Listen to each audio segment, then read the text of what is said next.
Forget everything you think you know about salesmen in cheap suits. The truth is, you've been a closer since the day you were born. Think about it. When you were a baby and you wanted that bottle, what did you do? You cried. You weren't just making noise. You were selling your parents on the idea that feeding you was the most important thing in the world at that exact moment. You traded their peace and quiet for a full stomach. That was your first successful transaction. Even today, your life is a series of sales. When you're in the car with your partner and you want Italian food but they want sushi, the person who is more sold on their choice usually wins. You're selling your ideas, your preferences, and your personality every single day.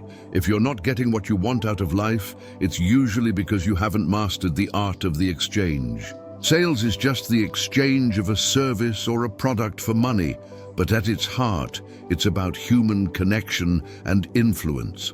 Have you ever wondered why the salesperson is often the highest paid person in a company?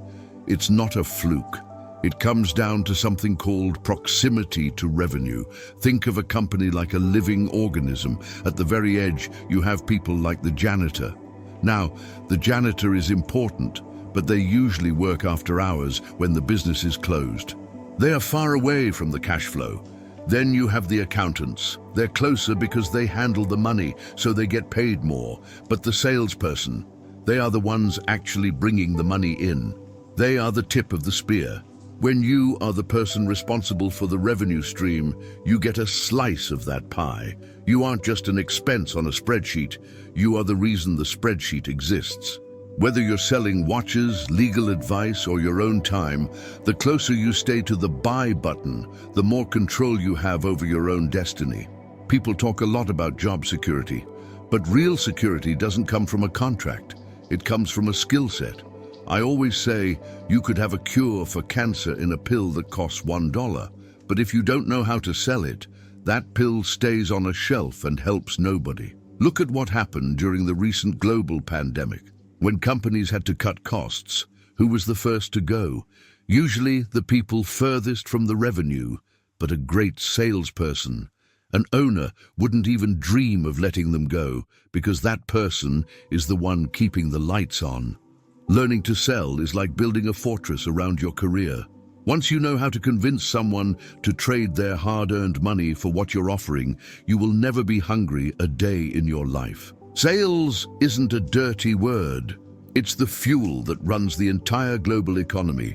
If you're finding these insights helpful and want to master the art of the Treasury, make sure to follow the channel so you don't miss the next chapters. You've probably heard people say, follow your passion and the money will follow.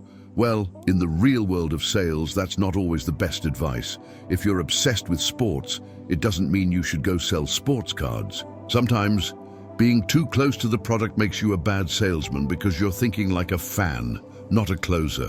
What you really need is to like what you're selling enough to talk about it, but you need to be passionate about the profit margin. I've seen guys who hated selling life insurance because it was boring and the paperwork was a nightmare. Then they switched to selling something like corporate videos and suddenly they were on fire. Why? Because the process was faster and the reward was bigger. You want something that gets you excited to wake up because you know that when you close a deal, it's actually going to change your bank account, not just buy you a sandwich. Let me tell you a story about a florist. I once spent 30 minutes on the phone with one trying to pick out a bouquet for my wife. We talked about colors, ribbon types, the specific type of lilies, the whole 9 yards. At the end of that half hour, the bill was $56. Her profit, maybe $20. Think about that. She spent 30 minutes of her life for $20. That is what I call a low-meat deal. In my business, I eventually made a rule. We don't touch a deal unless there's at least $5,000 of profit on the table. People complained at first, but then they realized something life-changing. It takes the exact same amount of time and energy to sell a $500 deal as it does a $5,000 deal. You're still making the calls, you're still doing the meetings, you're still handling the objections. The juice has to be worth the squeeze. If you're going to work hard, work for the big checks. Sales is an adrenaline sport. Have you ever talked to a salesperson who's having a great week? They look like they could fly, they're confident, they're loud, and they're hot. But if you talk to someone who hasn't closed a deal in 3 months, they look defeated. That's why momentum is your best friend. I once looked into selling private jets. The profit is huge, but here's the problem. A great year in that industry might mean selling only 1 or 2 planes. That's a long time to go between wins. It's hard to stay on fire when you only get to celebrate twice a year. You want to sell something where you can stack wins every week or even every day. When you're on a winning streak, clients can smell it on you. They see your confidence. They see that you don't need their money. And ironically, that makes them want to buy from you even more. You want to be the person who's always hot. Wait a second. We've talked about what to sell, but here's the real secret. Who has the most money to give you?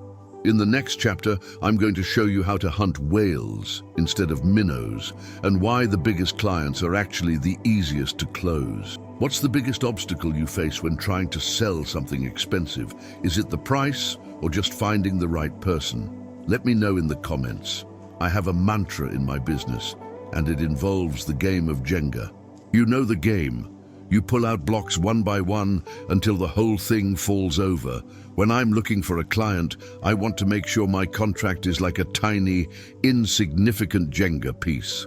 I want my price to be so small compared to their total budget that if they pay me, it doesn't even make their structure wiggle. If I'm charging $20,000 to a guy who only makes $50,000 a year, I'm the block that's going to crash his tower. He's going to be terrified, he's going to stress out, and he's going to call me every 5 minutes. But if I charge $20,000 to a company doing $10 million, they won't even feel it. You want to go where the money is inconsequential. Hunt for the whales. The water is much calmer in the deep blue ocean. Here is a secret that many beginners get wrong. The smaller the client, the more work they are. It sounds backwards, but it's true. A minnow client is obsessed with every single penny because they don't have many of them. They will drive you absolutely nuts, trying to reduce your package to the absolute bare minimum while demanding the world. A robust company, on the other hand, is used to budgets. They have payrolls to meet and millions flowing through their accounts. A great way to check this is to look at their LinkedIn. If you see only one person works there, they probably don't have a big budget. But if they have 100 people on payroll, that means they magically come up with millions of dollars every year just to pay salaries. Your contract is just another line item to them. They value their time more than a few extra dollars, making them much easier to deal with. One of the biggest mistakes you can make is pitching the wrong person. I see people all the time trying to sell their ideas to the secretary or a middle manager. Listen. The secretary has zero interest in bringing you into the company.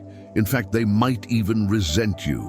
If your contract is worth $50,000 and they only make $36,000 a year, their brain is going to think, why is this guy getting more than me?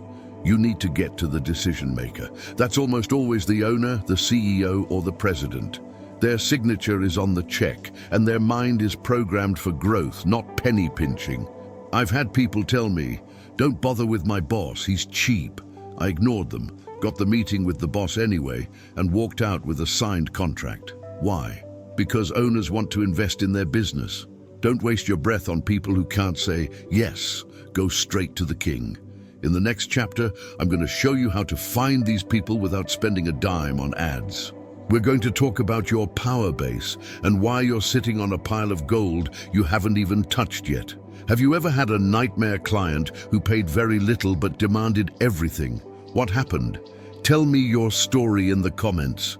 Most people think they need to spend thousands on Facebook ads to find customers. That's a mistake.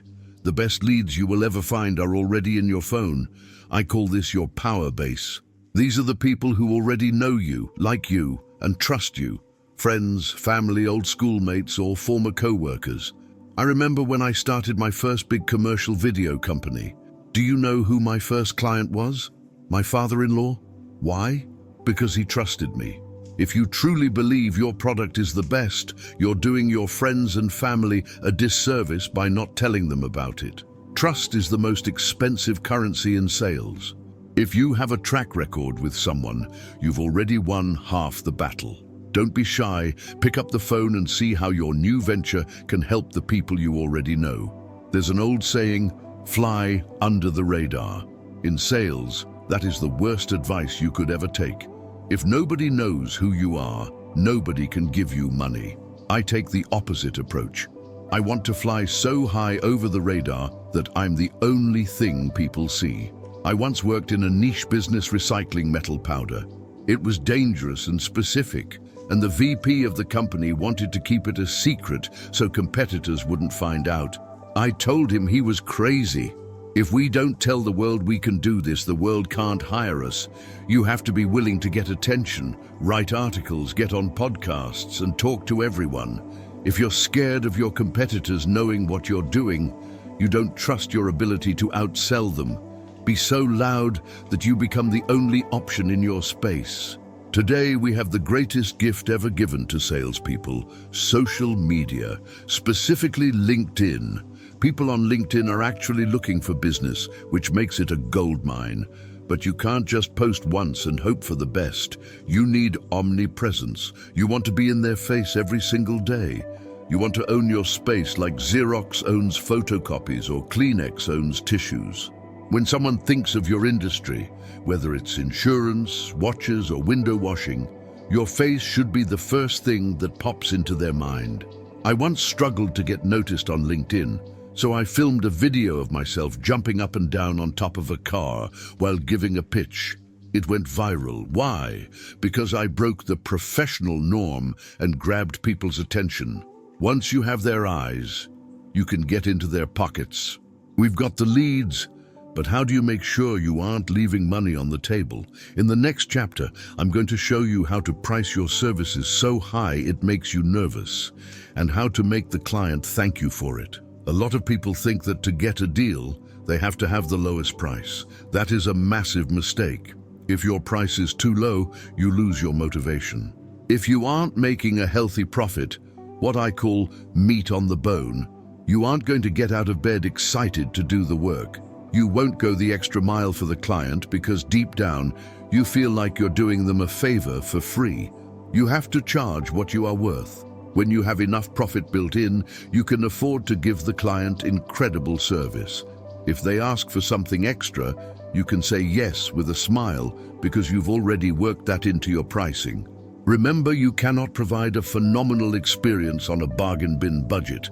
Stay strong on your price and find the clients who value quality over a deal. If you're the cheapest in the market, the only corner left to cut is the client's corner. Pricing is an art. One of my favorite moves is starting with an inflated price. If I want to walk away with $20,000, I might tell the prospect the deal is actually worth $30,000. But because we're running a June special, I can do it for $20,000 today. Now they feel like they've won.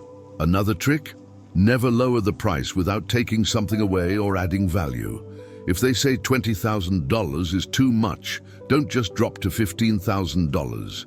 Say, okay, I can do $15,000, but we have to take out the marble countertops and the premium finish. Or if they really push for a discount, give them a half penny off. I once had a buyer who told me it was her job to get a discount.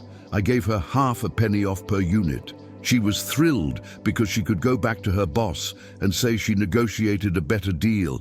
It's all about the psychology of the win. Let's be real, people judge a book by its cover. A salesperson's life can be tough. You hear no more than anyone else, but you can never look like you're losing.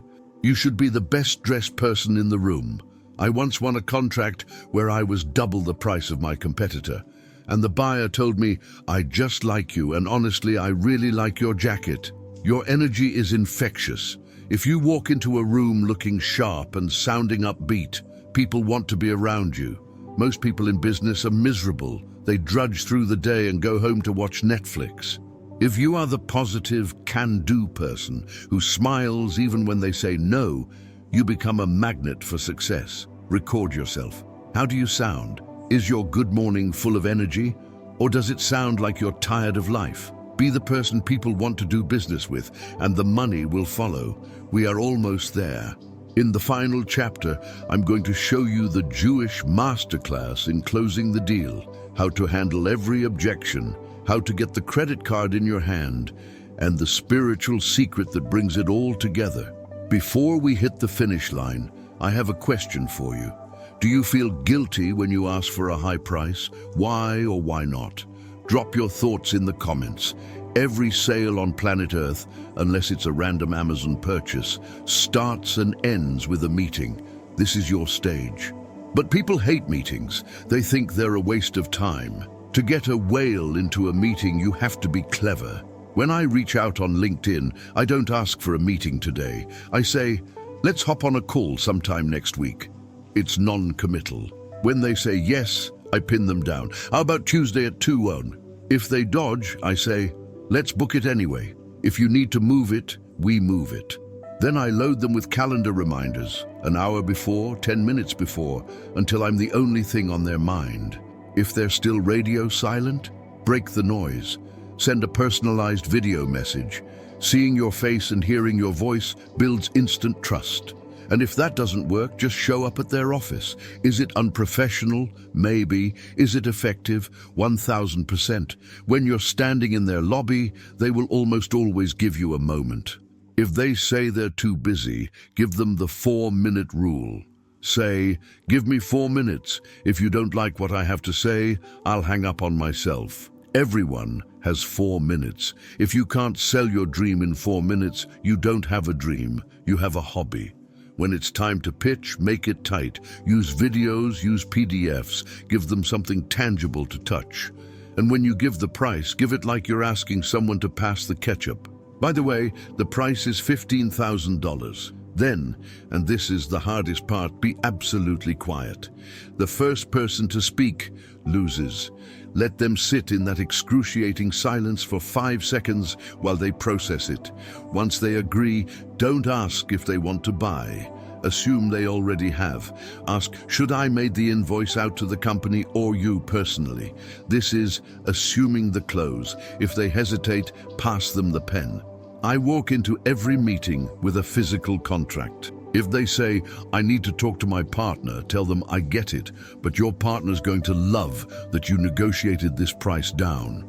Let's get this out of the way so you can start making money. And finally, my favorite secret, the credit card trick. I offer a 1% discount for paying by card. Why? Because then I am in control of the payment. I ask, does your Amex start with a 3?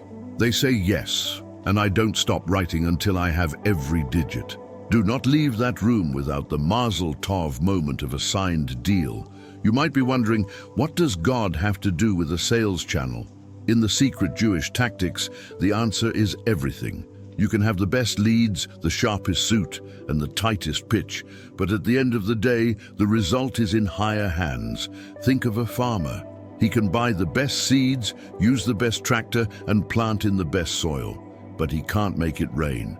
He has to look up at the sky and wait for the blessing. Sales is exactly the same. There will be weeks where you do everything right and nothing clicks. That's God telling you to ask for help. When I've hit walls in my career, I look up and say, I'm doing my best, but I need you to water the crop. Putting your success in God's hands takes the desperate need out of your eyes. And ironically, that peace makes you a better closer. Do the work, stay persistent, but remember where the ultimate blessing comes from. Go make your treasury overflow. God bless. If you've made it this far, you now have the tools to unlock masterful results in any industry. But knowledge without action is just a daydream. Like this video, if you're ready to start hunting whales instead of minnows. Comment closer below if you're going to use the 4-minute rule this week. Share this with one person who needs to hear that sales isn't a dirty word. And most importantly, subscribe and follow Solomon's Treasury. We're here to help you build a legacy, one deal at a time.